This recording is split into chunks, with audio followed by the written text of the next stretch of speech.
Willkommen bei unserer Breakout-Session. Mein Name ist Andrew McCride. Ich bin Expert Lead bei unserer Data-Driven Marketing Practice bei IBM AX.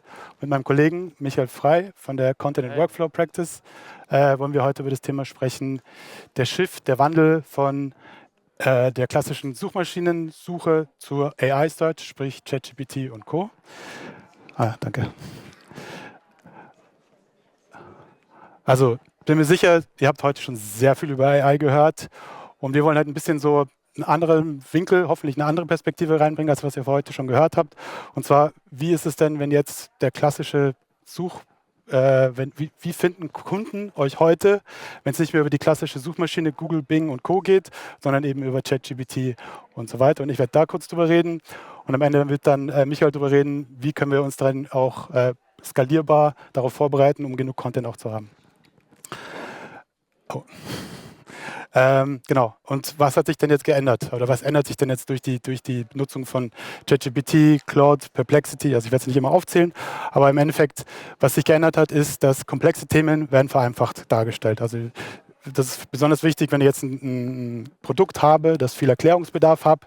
Die KI kann das für mich anpassen, dass ich es verstehe.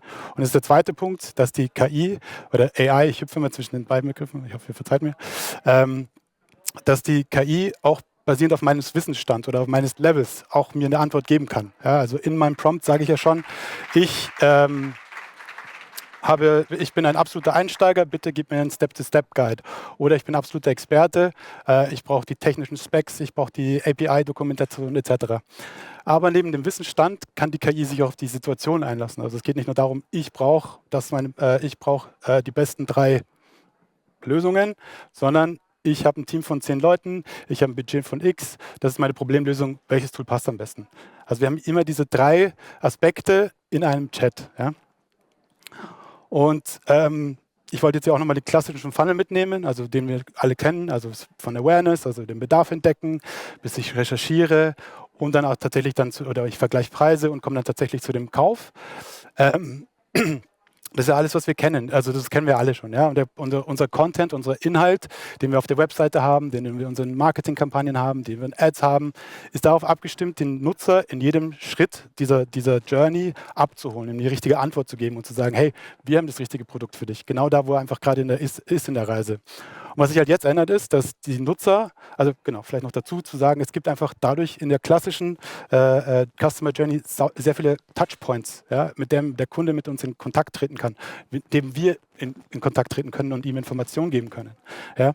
Aber jetzt, wenn wir es weiterdenken, und jetzt passiert das alles in der KI, also in der KI-Suche, also ChatGPT und Co., das passiert alles in einer Maske. Das passiert alles in einem Dialog. Ich spezifiziere, das brauche ich und prompte immer weiter und werde immer spezifischer. Das Problem, das wir jetzt hier sehen, ist, dass Kunden, die in dieser ChatGPT-Suche nicht vorkommen, ja, der Kunde findet euer Produkt nicht. Ja? Und das ist so ein bisschen, wo wir jetzt auch ein bisschen drauf eingehen wollen. Ja, meistens sind es technische Themen, also das heißt, die KI kann euren Content nicht verstehen, die kann den Content nicht verarbeiten, etc. Genau. Und ihr habt hier auch, ich bin mir sicher, ihr habt sehr viele Zahlen heute schon gesehen, sehr viele Statistiken, aber ich wollte es einfach nur heute noch mal mitbringen, einfach nur kurz einen Aspekt hier, vielleicht 2 Aspekte, warum das eigentlich wichtig ist. Also wir sind die große Bubble von Google und Bing und Yahoo mit 1600 Milliarden Visits im Jahr. Also die Statistiken sind ein paar Monate alt, also kann sich natürlich schon geändert haben. In Richtung Chatbot natürlich. Da haben wir 50 Milliarden Visits im Jahr und wir sehen halt einerseits, dass die Adoption da ist, ja, dass immer mehr Nutzer die Chatbots nutzen, also Chatbots, die AI-Search, ChatGPTs und Co. nutzen. Aber ich finde, es zeigt auch irgendwie, dass trotzdem Search, also der klassische SEO oder Suchmaschinen-Traffic immer noch da ist. Ja? Obwohl, man muss ja auch dazu sagen, Google gibt uns ja gar nicht mehr die Option. Es ist ja jetzt auch im Google Overview, hat man gar nicht mehr die Overview oder muss man scrollen, was, glaube ich, auch ein bisschen viel verlangt ist teilweise. Genau. Ja, und das Thema ist halt jetzt, die Nutzer sind in dieser Maske, die sind bei ChatGPT, die bekommen die Antworten. Das heißt, die brauchen eigentlich gar keinen Klick, die müssen auf keine Seite gehen. Und das ist, glaube ich, so das Problem, wo dann auch das Thema wie KPIs, wie CTR, Visits, Session und so weiter, die haben noch ihre Gültigkeit, aber die müssen jetzt mittlerweile auch, glaube ich, erweitert werden, ja, durch das ganze Thema, das wir jetzt einfach anschauen. Also sprich, wir schauen uns die Citation Rate an, also wie oft zitiert die KI mich als Brand oder wie ist der Share of Voice im Vergleich zu meiner Konkurrenz. Also wenn ich jetzt über ein bestimmtes Produkt mit ChatGPT rede, wie ranke ich da? Ja? Aber auch Brandlift, ich meine, Brandlift ist auch klassisch vom SEO. Also wie ist meine Brand Awareness, wie ist meine Brand Authority in der KI. Aber auch zum Beispiel dieses Prompt Triggered Visibility, also sorry, ich hänge ja, okay. Aber auch so Themen wie Implied ROI zum Beispiel, also welchen Wert hat es eigentlich für mich, also am Ende des Tages, was ist die Bottom Line, wenn die KI mich erwähnt. Ja? Und das ist, glaube ich, auch so ein bisschen noch ein Punkt, wo wir an einem Anfangspunkt sind und auch, glaube ich, noch das Ganze sich noch weiterentwickelt, um das wirklich jetzt lösen zu können. Aber auch zum Beispiel das Thema, das heißt, die Abkürzung ist GAOS, ja, also Generative Attributed Ownership Score. Also wie oft nutzt die KI meinen generierten Content? Genau, wir wollen es auch mal ein bisschen von der Business-Perspektive zeigen, also was unsere Kunden, welche Fragen wir von unseren Kunden bekommen. Also wir kommen zum Beispiel, dass die Analytics-Team kommt und sagt, hey, wir schauen ins Dashboard, wir sehen, dass die Suchanfragen steigen, aber die Leute kommen nicht auf unsere Seite. Wo gehen die hin? Ja? Und das ist halt hier dieser klassische Visibility Gap. Ja? Also dass einfach der Content, den ich habe, von der KI nicht gesehen wird und ich deswegen auch nicht in der KI auftauche. Oder dann, wenn es darum geht, dass wir im SEO-Ranking, im Google-Ranking richtig gut sind, aber die Leads bleiben aus. Ja? Und es ist halt, dann kann es auch natürlich dann sein, dass ich auf Platz 1 ranke, meine Konkurrenz auf Platz 8, ja? Aber trotzdem der Content von der Konkurrenz, von der KI besser lesbar ist, bevorzugt wird und so auch die Produkte von denen empfohlen werden. Genau. Und natürlich das Measurement-Thema, da bin ich ja auch kurz eingegangen, ja, dass man wirklich schauen muss, dass die alten KPIs, die wir haben, einfach nicht mehr die ganze Geschichte erzählen. Ja. Also ich sage nicht, dass die Klicks weggehen, ich sage nicht, dass CTR etc. Keine Relevanz mehr haben, aber die ganzen die erzählen nicht mehr die ganze Geschichte und müssen jetzt einfach erweitert werden. Genau. Oder auch eine Frage, wir stellen ja wirklich viel super Content, wir haben den Game-Changing Produkte und so weiter, aber die KI zitiert mich einfach nicht. Ja? Und das ist halt dann wieder, meistens hängt es dann mit einer technischen Problematik zu tun, also das hat ein technisches Problem, dass die KI einfach den Content, den wir haben, nicht lesen kann und so auch natürlich dann auch unsichtbar für den Endverbraucher ist. Genau. Und um unseren Kunden zu helfen, dass sie ihre Market-Position auch halten können, haben wir so ein Assessment mit 5 Pillars. Also einmal das Thema Visibility, also wie oft zitiert die KI einen, wie oft werde ich erwähnt als Brand. Dann das Thema Sentiment ist auch ein wichtiger Faktor. Also wie spricht die KI über meine Produkte? Bin ich einfach nur die Bude, die teuer ist, aber die ganzen Attribute, was eigentlich der Mehrwert ist und so weiter, wird dann einfach unter den Teppich gehauen. Also wirklich so, was ist die Tonalität und so weiter. Genau, schauen wir uns natürlich an, wie ist die Marktposition, also der Share of Voice. Und wir schauen uns auch, und das ist vielleicht auch so ein bisschen, warum ich das relativiere, die SEO-Metriken an, weil die natürlich auch Teil der Geschichte sind und wie die auch miteinander korrelieren etc. Und am Ende des Tages schauen wir dann das technische Setup an, also woran könnte es hacken, zum Beispiel dieses Markup-Schema, oder ist die Infrastruktur einfach gegeben, damit die KI sie richtig lesen kann. Und das ist einfach mal kurz ein Deep Dive. Ihr werdet die Graphen nicht lesen können, das ist nicht so schlimm. Aber was wir hier machen, zum Beispiel, wenn wir uns hier die Mentioning Rate anschauen oder also wie oft ich erwähnt werde im Vergleich zu wie oft ich zitiert werde. Ja? Und zum Beispiel, wenn ich jetzt sehr oft zitiert werde, also die KI meinen Content hernimmt, aber mein Brand nicht nennt, ist dann ein Problem, weil das ist dann wirklich dann so ein Problem, okay, vielleicht ist es dann wirklich so, dass die KI meinen Content nicht als Autorität wahrnimmt. Ja? Und das ist dann auch natürlich eine Maßnahme, die man dann gleich dann angehen kann. Also okay, was sind denn so die Themen, die Kunden interessieren, wie können wir uns da noch drauf spezialisieren? Und ähnlich ist es dann natürlich auch bei dem Sentiment. Ja? Also Sentiment zum Beispiel, also da ist wirklich die Tonalität auch eine Rolle spielt bei der KI, ob sie Content bevorzugt oder nicht. Und dass man sich dann zum Beispiel sagt, okay, wir haben viel Content und so weiter, aber lass uns doch mal auf das, was wir eigentlich vielleicht nur intern kommunizieren, ja, dass wir irgendwelche Charity-Events haben oder dass wir also wirklich auf so, oder dass wir mehr Content zum Thema Sustainability bringen müssen. Ja, einfach zu zeigen, diese positive Konnotation plus auch nochmal, was auch nochmal ein Faktor ist, wie aktuell sind denn meine Daten? Also wie aktuell sind die Produkte, die ich beschreibe, die Produktbeschreibungen. Genau.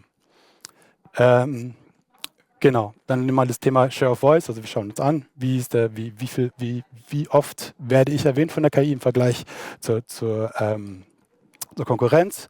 Und hier so natürlich zu sehen, okay, also wenn es um Thema X geht, ja, sind wir super, aber wir schwächen dann da und es sind natürlich dann Opportunities, okay, wie können wir dann das Ganze ausweiten, wie können wir dann diese Lücken, die wir haben, füllen. Genau. Und ja, wir schauen uns hier dann natürlich hier auch so ein bisschen das klassische SEO an, also wirklich auch so, wie korreliert das Ranking, das ich bei SEO habe, mit eigentlich dieser AI-Suche? Gibt es eine Korrelation? Gibt es was, was wir ausbauen können? Wenn wir sehen, okay, das funktioniert echt super, das wird ja auch genauso auch in der KI-Suche gut dargestellt, dann kann man das natürlich als Leverage nutzen, um das dann natürlich auszubauen. Genau. Und ja, am Ende geht es dann um die Technik. Ich glaube, das ist dann meistens das Thema, okay, ist mein Content crawlable? Ja, also kann die KI mein Content richtig crawlen? Wie sind die klassischen SEO-Themen natürlich auch? Wie ist die Page Speed? Ist meine Website mobile-friendly? Entschuldigung. Ist meine Website mobile-friendly? Genau. Und ja, oder wie ist die Indexierung? Wie ist es mit dem Markup und so weiter? Genau, das sind so die Sachen, die wir uns anschauen. Und am Ende des Tages sind es dann einfach die Empfehlungen, wie wir dann auch machen. Grundsätzlich ist es einfach, macht euren Content einfach KI-freundlich. Ja, macht klar, dass die Strukturen klar sind, dass der FAQ, genau, das ist auch nochmal ein Punkt, dass das Thema FAQ, ja, also dass das auch natürlich angepasst ist auf die Prompts. Dass ihr einfach immer auch anschaut, so, okay, wenn ich jetzt mal mein Produkt, meine Firma einfach, was ist unser USP und testet es einfach mal selber. Ja? Also gebt einfach mal 5, 6 oder 10, 20 Prompts ein bei den verschiedenen ChatGPTs und Co. und schaut, was es rauskommt. Ja? Und das ist, glaube ich, auch, und vor allen Dingen diese Prompts, wenn ihr das dann natürlich als Content dann auch in eure FAQs steckt, dann ist es natürlich dann für die KI auch einfach, die zu finden. Ja? Das heißt, das hilft euch dann natürlich auch wieder. Genau, auch das Thema, was ich vorhin meinte mit den verschiedenen Levels, ja, dass der Content, den ihr auf eurer Seite habt, auch ein bisschen sich auf den Level des Nutzers, also des Wissensstands des Nutzers auch so ein bisschen anpasst.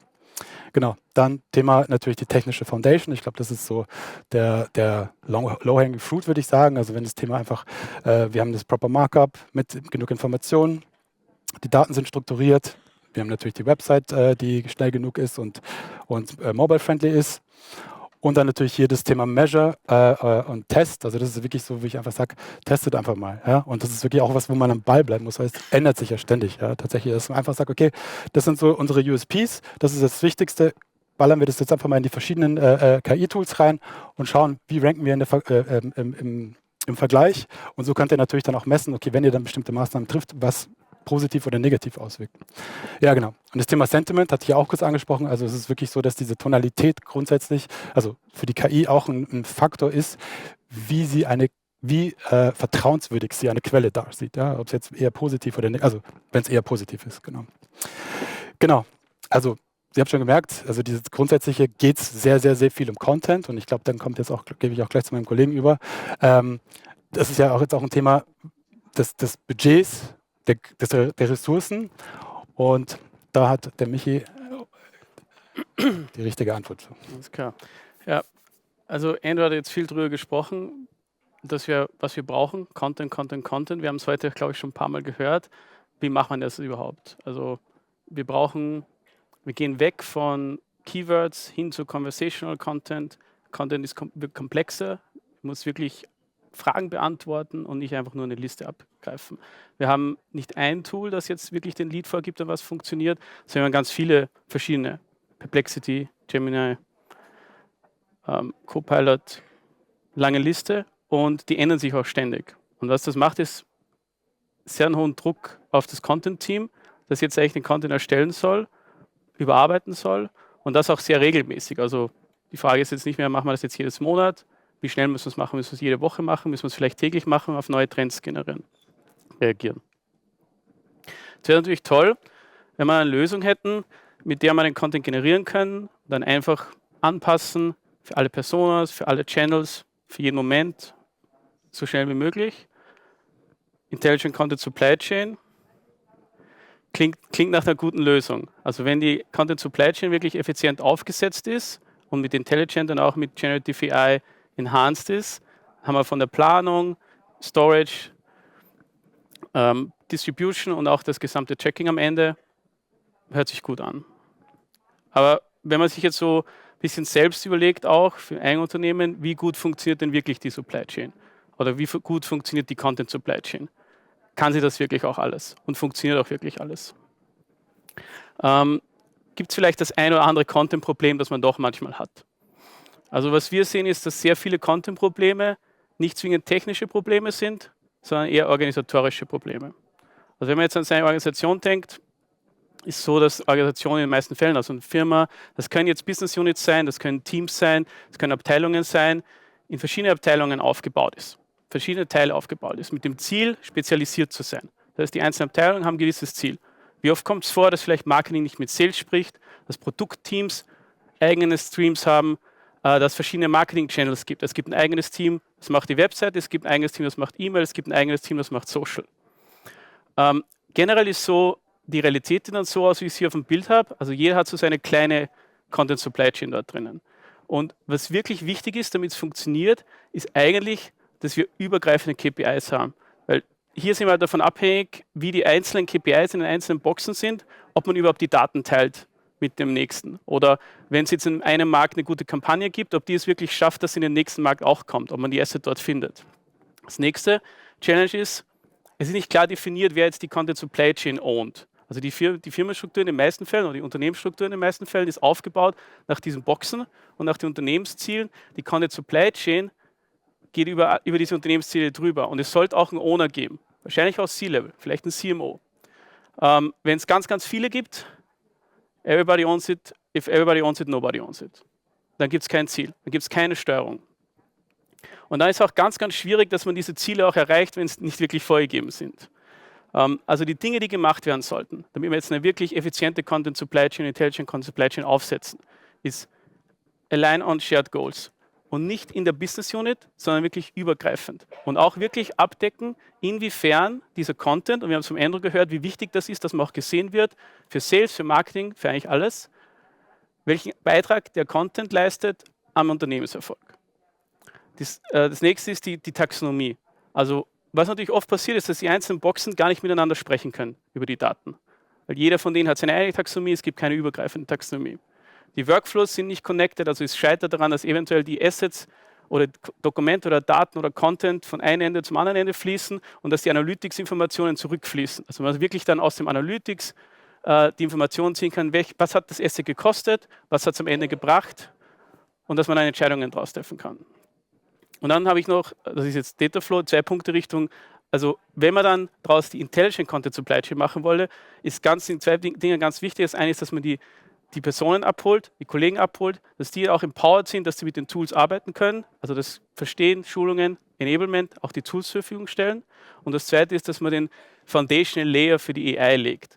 Das heißt im Wesentlichen, dass alle Prozesse, die vielleicht jetzt irgendwo nur am Papier sind, die nur E-Mails sind, dass die irgendwo connect sind, dass die irgendwo digital sind, dass wir auch in Zukunft die Möglichkeit haben, dass wir darauf zugreifen können. Und dann komme ich zum nächsten Thema, Agentic AI. Also es ist ein essentielles Thema und in jedem Schritt der Content Supply Chain sollte es möglich sein, dass man Agents connectet und soll man daran denken, wie man Agentic AI enabled. Das heißt, wenn wir ganz simplifiziertes Bild jetzt von der Content Supply Chain haben. Also wir haben Work Management Tools, wir haben Content Asset Management Tools und wir haben Reporting und Insights. Für jede dieser Bereiche gibt es eigene Agents. Das heißt, ein Agent heißt eigentlich immer, dass ich die Möglichkeit habe, dass ich Capabilities, Funktionen von einer Applikation einer künstlichen Intelligenz zur Verfügung stelle. Also dass die quasi als Tools benutzbar sind. Also so wie wir es jetzt gewohnt sind, also zum Beispiel mit dem ChatGPT uns unterhalten darüber, wie man dann jetzt einen Businessplan macht oder eine Kampagne macht, dass auch wirklich in dieser Konversation die Möglichkeit ist, dass der Agent auch wirklich auch etwas machen kann. Also genauso wie wir in ein Tool reingehen können und dort etwas ausführen, kann das auch der Agent machen. Der nächste Schritt ist die Agentic Orchestration. Also dass diese Agents nicht einzelne Agents sind, die arbeiten, sondern dass sie auch zusammenarbeiten können. Zusammen mit dem Marketing-Team, zusammen mit den Content-Teams, aber auch zusammen mit anderen Agents. Und das darüber, was wir als nächstes sehen, ist Natural Language Interface, also aktuell ist das Chat. Also wenn wir jetzt aktuell Microsoft Copilot zum Beispiel benutzen oder Perplexity benutzen, ist ein Chat-Interface. Man kann manchmal auch Audio aktivieren. Ich weiß nicht, wie viele Leute das benutzen. Das kann sich auch ändern, aber das ist quasi das Interface. Es ist ein niederschwelliges Interface, Ich habe ein bisschen aufgebaut, wie könnte das aussehen. Also wir haben hier zum Beispiel, Andrew hat jetzt rausgefunden, wir haben eigentlich kein sehr gutes Geo-Ranking oder wir haben wir haben nicht die Authority, die wir gerne hätten, wenn wir über Sustainability reden, also unsere fiktive Brand jetzt. Ja.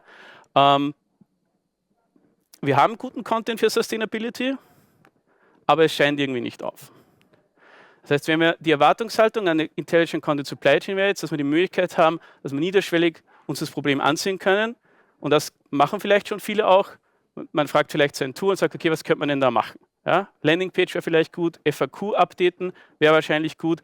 Der nächste Schritt ist, und hier kommt man ins Tooling, also ich will nicht nur, bitte hilf mir dabei, das anzulegen, sondern legen wir auch direkt das Projekt an. Es gibt verschiedene Tools, die im Hintergrund sind. Hier zum Beispiel Workfront als Source of Truth, wo wirklich dann die Projektinformation und die Information der Kampagne angelegt wird. Also ich will auch direkt aus der Info raus, ein Klick, legen wir die Kampagne an. Das heißt, ich frage meinen Agent, wie gesagt, das sind wir alle gewohnt, aber sobald der fertig ist, gibt er mir auch einen Link und sagt, okay, ich habe das Projekt für dich angelegt. Und ich habe auch das Projekt für dich angelegt mit dem Brief, mit den Timelines und mit der Taskliste. Das heißt, das Projekt existiert zum Beispiel in Workfront. Das kann jetzt sein, dass ich generell im Chat-Interface bleibe. Das kann jetzt sein, dass vielleicht auch andere Personen absteigen dann in Workfront und dort mit dem Tool arbeiten oder mit eigenen Applikationen. Wenn wir das jetzt weiterziehen durch die einzelnen Schritte, wir haben jetzt ein Projekt angelegt, wir sollen diese Landingpage erstellen und wir sollen FAQ-Entries erstellen dazu. Das nächste ist, dass ein Brief erstellt wird. Hier, der gleiche Ansatz. Wir haben Content-Generierung, wir haben generative AI, wir haben vielleicht eine Knowledge-Base. In dem Schritt muss man entscheiden, auch wenn es um Authority geht, haben wir die Möglichkeit, dass man den Inhalt selbst schreibt, kann der Marketeer das selbst schreiben, kann man es vielleicht selbst schreiben zusammen mit einer Knowledge-Base und Fact-Checkt, das heißt die Inhalte, dass ich zum Beispiel technische Dokumentation umwandle in Marketingmaterialien, wenn die verfügbar ist, das heißt für uns auch Integration in andere Systeme außerhalb der Content Supply Chain, also wenn die technische Information über ein Produkt im PIM ist, muss ich die in eine Knowledge-Base bringen, damit die Agents dann daraus zum Beispiel Marketingmaterial erstellen können. Und das andere sind zum Beispiel die Assets. Assets ist immer die Geschichte, die Bilder oder die Videos oder die 3D-Assets, die ich habe, die möchte ich gern finden. Das heißt, die Suche muss integriert sein. Im Gleichen schwören natürlich jetzt auf generative AI, wenn wir Modelle haben, die trainiert sind, die On-Brand Assets oder Variationen erstellen können davon. Wenn das nicht möglich ist, Stock Imagery, am besten angebundene Suche. Wenn das nicht möglich ist, sollte in meinem Workfront-Projekt auch ein Task sein für die Agentur, vielleicht einen gewissen Fotoshoot zu machen, weil es vielleicht ein Fotoshoot sein soll. Aber diese Dinge können alle zusammenhängen und hängen alle zusammen über eine Agentic Layer. Das nächste ist dann Quality Control und Compliance. Das heißt, Thema, das wir immer haben, ist, funktioniert das? Also funktioniert zum Beispiel das Generieren von Assets mit generativer KI? Passt die Qualität? Unser Standpunkt dazu ist, man soll so viel machen wie möglich, dass man es trainiert, dass man es on-brand, on-point bringt, aber es wird immer einen Check geben müssen. Das heißt, das erste ist Tune, der zweite Teil ist dann Control. Und dann haben wir Punkte drin wie Brand Compliance. Also wir können Brand-Checks machen und dann sind Punkte drin wie Legal. Kann man Legal Check ablösen? Ist immer eine gute Frage. Es ist aber nicht so schwarz-weiß. Das heißt, manchmal bringt es auch sehr, sehr viel schon, wenn ich einen Legal Review Cycle von 10 Kreisen auf einen einzigen reduziere. Das heißt, wir machen ein Legal Review mit der KI, das Dokument geht an Legal und statt dass ich von jedem Asset, das ich publishe, 10 Runden drehen muss, drehe ich halt nur bei jedem 10. Asset vielleicht eine extra Runde. Und da ist auf jeden Fall schon viel drin zu holen. Und ich glaube, so sollte man sehen. Also eher in Graustufen, nicht schwarz-weiß. Funktioniert, funktioniert nicht. Und da ist auch gerade wichtig, also gerade bei Legal, es wird Punkte geben, wo auch wirklich Humans in the Center, wo es halt wirklich wichtig ist, dass die Kreativität und dass auch das Skillset und dass das Approval am Ende auch integriert ist und dass das dann auch vielleicht wirklich ein Mensch macht. Publishing, nächster Punkt. Also wir haben den Brief generiert, wir haben den Copy generiert, wir haben die Bilder dazu. Wenn wir das Ganze agentic aufgesetzt haben, haben wir auch die Möglichkeit, zum Beispiel jetzt in das FAQ den Content zu transformieren, genau auf die Fragen, die wir entweder generieren oder vielleicht der Andrew uns vorgegeben hat, welche das sein sollten, aus dem Content, also aus dieser Landingpage, die wir da als Content generiert haben, zu beantworten und das als strukturierter Content direkt an die Webseite ins FAQ zu senden. Das andere ist, wenn wir zum Beispiel IAM Sites verwenden mit Edge Delivery und dort vielleicht einen Komponentenkatalog hinterlegt haben, dann ist das eigentlich für den Agent auch nur eine Transformation von einem Copy-Dokument in die Inhalte auf der Landingpage. Das heißt, One-Click Landingpage, die könnte man theoretisch live nehmen. In den meisten Fällen gibt es noch ein Review darüber, aber So wäre der Prozess. Das nächste, wir haben Promote and Track. Also wir haben jetzt eigentlich, sag ich mal, wir haben eine Landingpage, die genau über das Thema Sustainability spricht, auf dem Level, wie sich Andrew jetzt basierend auf seinem Research wünschen wird. Wir haben auch die FAQ-Fragen also quasi ausgefüllt und das sollte uns auch dann diesen Gain bringen. In den Tools kann man das, wir haben es heute schon gehört, relativ schnell, wissen wir vielleicht morgen schon, ob es funktioniert hat.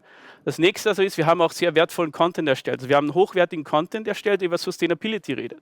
Das nächste, was wir überlegen können, wenn das über Geo, der Inhalt oder der Trigger über Geo zu uns reinkommt, dann ist halt die Frage, das ist auch ein Thema, über den unsere Kunden sprechen. Macht das Sinn, dass wir zum Beispiel promoten? Kann zum Beispiel sein, je nachdem, was die Zielgruppe ist, dass man Social Media Post macht, dass man vielleicht eine E-Mail-Kampagne nochmal startet, dass man Retargeting macht, Banner-Ad. Ich habe jetzt mal Social Media Post ausgewählt für Sustainability. Also wenn wir zum Beispiel Gen Studio im Portfolio haben und Gen Studio für Performance Marketing, im Besonderen jetzt zur Erstellung von Social Media Posts, also vielleicht ein Facebook Post, dann ist ja so, dass die Basis dahinter auch das Workfront-Projekt ist. Das heißt, wenn ich ein Workfront-Projekt habe, dort die Kampagne hinterlegt habe, dann scheint das eigentlich in Gen Studio schon auf.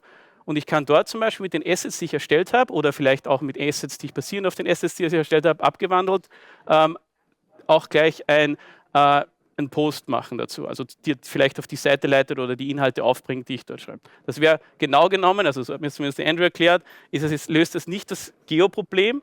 Also das haben wir vorher schon, also die Opportunity haben wir vorher schon abgegriffen, aber das ist natürlich was, das wir jetzt noch schneller und zusätzlich machen können. Und dann alles, was halt Richtung Tracking ist. Also ich habe hier Brandlift, Implied ROI und Citation Rate, aber da gibt es natürlich eine lange Liste.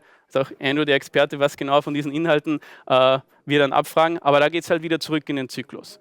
Das heißt, wir haben am Anfang auch gesehen, was mit verschiedenen Tools von Adobe möglich ist, Asset Analytics zum Beispiel, dass auch die Inhalte, die wir dann gepostet haben, automatisch mit dem Tracking verfügbar sind. Und wenn wir nochmal zurückgehen auf den ersten Punkt, also wie ich dieses Chat-Interface hergezeigt habe. Das heißt, ich möchte auch dort die Möglichkeit haben, dass ich dort hingehe und sage, wie sieht es denn aus mit der Kampagne? Wie hat das funktioniert? Oder vielleicht gar nicht, dass ich sage, wie sieht es aus mit der Kampagne oder wie sieht es aus mit der Landingpage, sondern einfach generell, wie sieht es aus? Oder ich bekomme einen Report draus. Das heißt, ich brauche einen Agent, der versteht, ich habe dieses Projekt gemacht, ich habe es abgeschlossen, ich habe die Seite generiert, die Seite wird jetzt getrackt, also sowohl im klassischen SEO als auch vielleicht im Speziellen für Geo.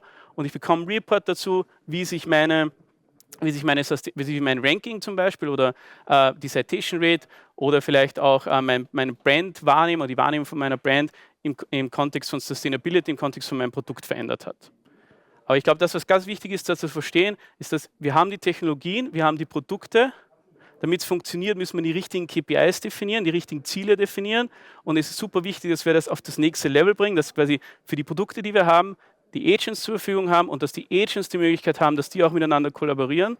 Weil dort haben wir dann in Zukunft auch die Möglichkeit, dass wir wenn wir selbst kreative Ideen haben, das auch schneller ausrollen können und auch besser skalieren können. Und damit haben wir dann auch eine Chance, dass wenn jetzt morgen wieder Andrew kommt und sagt, okay, wir haben jetzt 10 neue Themen, wo wir gegenüber unserer Competition anders ranken, dann können wir die auch angehen.